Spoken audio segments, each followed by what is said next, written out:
So, you want to work in Japan, but you don't speak Japanese. Is it even possible? The short answer?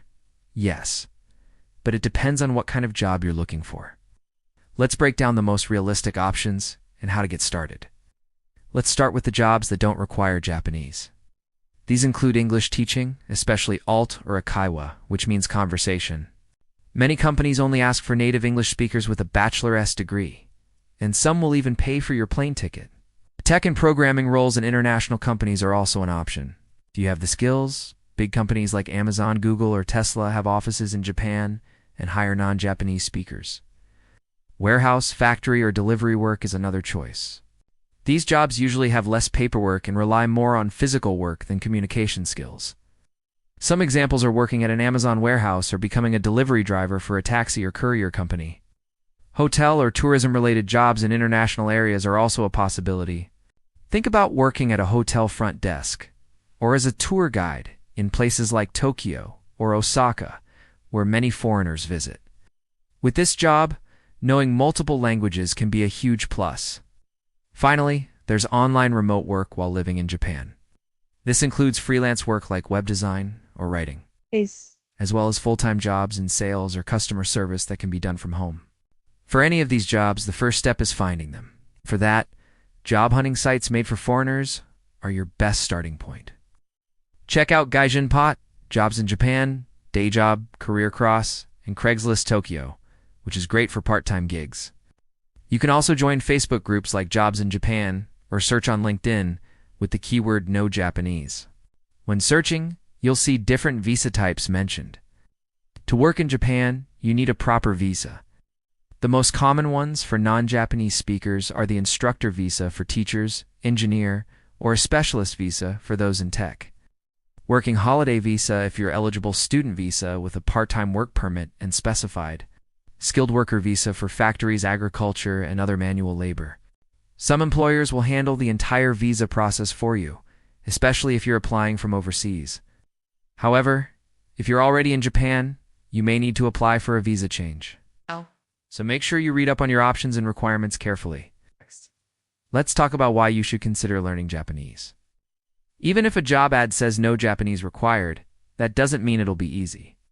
Some companies may tolerate employees who don't speak Japanese, but things can get tough when it comes to career growth.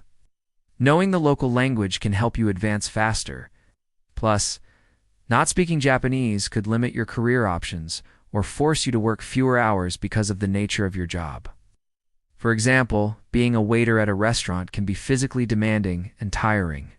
Imagine trying to do that while not being able to communicate with your colleagues or customers. That's why many people choose jobs like IT engineers or web designers, which can be done remotely and require fewer face-to-face interactions. Of course, these fields demand different skill sets, so think about what you can offer and what kind of lifestyle you want in Japan. Another downside of not speaking Japanese is that you'll probably feel more isolated. Making friends and having a social life in Japan can be challenging without the language. It's harder to connect with locals, and it can take time to find foreigner friends who share your interests. But if you really want to work in Japan and have time to learn the language before moving there, don't worry. There are still options for you. Just keep in mind that the better your skills and the more effort you show, the better your chances of getting hired. Here are some tips to increase your odds. Learn basic Japanese. Even knowing the N5 level can make a good impression. Highlight any technical or unique skills. This is especially important if you're applying for an engineering or specialist role. Get TEFL or teaching certification if you want to teach English. This shows that you're serious about teaching and can boost your chances of getting hired.